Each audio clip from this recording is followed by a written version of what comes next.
अशोक पुरोहित है हमारे दर्शक, जोधपुर वासी। वो कह रहे हैं नीतीश जी का एकनाथ शिंदे वाला हाल होगा। बीजेपी नीतीश कुमार को मुख्यमंत्री चेहरा घोषित क्यों नहीं करती, इसलिए वो ये बात कह रहे हैं। प्रोफेसर संजय कुमार, तेजस्वी के नाम का ऐलान, नीतीश पर अभी सस्पेंस बरकरार, इसे आप कैसे देखते हैं चुनावी लिहाज से? नहीं, चूंकि तेजस्वी जी को लेकर के एक सस्पेंस था, ठीक है, दबाव में ही सही, लेकिन आरजेडी तो इसमें कामयाब हो गई ना कि कांग्रेस को इनका चेहरा का नाम घोषित करना पड़ा कि हाँ, ये न केवल इनके नेतृत्व में चुनाव लड़ा जाएगा बल्कि मुख्यमंत्री के चेहरे भी यही होंगे, तेजस्वी यादव।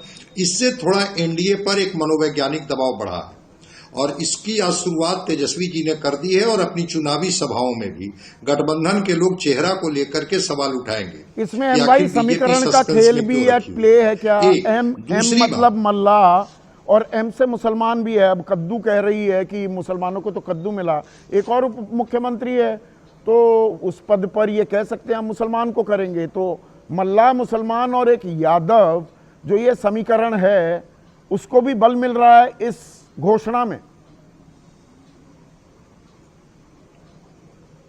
निश्चित रूप से बल मिल रहा है। जिस तरह से मुझे तो जो जानकारी है उसमें 22 उपजातियां हैं, उनकी 22 सब कास्ट हैं मल्ला समाज के।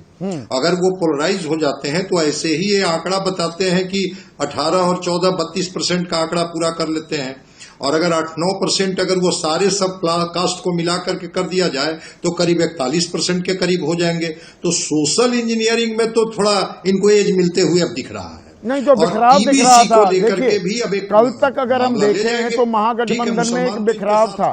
अब क्या ऑल को जोड़ करके कि ईबीसी की बात नीतीश कुमार जी करते हैं, लेकिन ईबीसी को हमने चेहरा बनाया डिप्टी सीएम का, इस बात का लाभ भी इंडिया गठबंधन के लोग चुनाव में लेंगे, इससे भी इनकार नहीं किया जा सकता। प्रोफेसर साहब, जो कल तक लग रहा था कि महागठबंधन में बहुत ज्यादा पेंच हैं और कदमताल हो नहीं पा रही, वो दोस्ताना फिर से कायम होता दिख रहा है। वो नैया थोड़ी सी स्टेडी हो गई है, या अभी दर्जन भर सीटों पर तो फ्रेंडली फाइट भी हो रही है? अभी हाथी के दांत खाने के और दिखाने के और वाला खेल तो नहीं कि ऊपर से ऑल इज वेल, अंदर खाने अभी दिक्कतें बची हुई हैं? नहीं, अभी दिक्कतें बची हुई है। संयोग से जहां मौर्या होटल में जहां इनका प्रेस कॉन्फ्रेंस था, वहां मैं आज मौजूद था, तो मुझे लगा था, और बाद में प्रेस के लोगों ने सवाल भी पूछा कि भाई ये जो फ्रेंडली फाइट वाली बात है, क्या इसका भी कोई सॉल्यूशन आपके पास है? तो इस सवाल को स्किप कर गए, इस सवाल पर उन्होंने कोई जवाब नहीं दिया।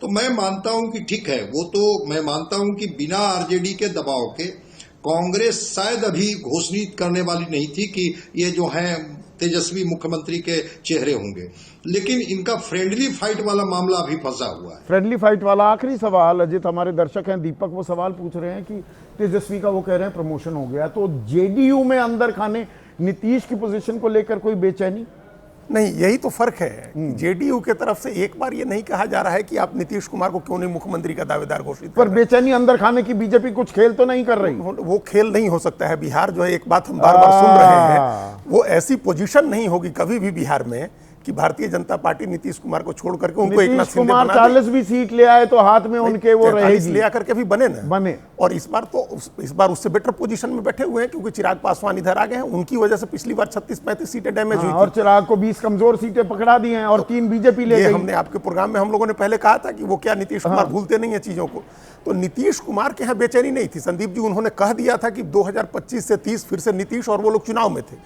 तेजस्वी के यहाँ बेचैनी थी, क्योंकि वो 15 दिन से निकल नहीं रहे थे घर से कि जब तक घोषित नहीं करोगे हम निकलेंगे ही नहीं घर से। तो ये बेचैनी जेडीयू में नहीं है।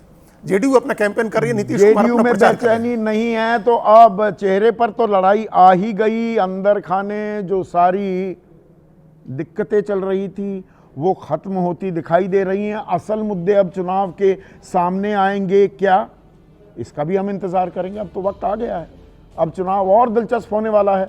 आज बस इतना ही।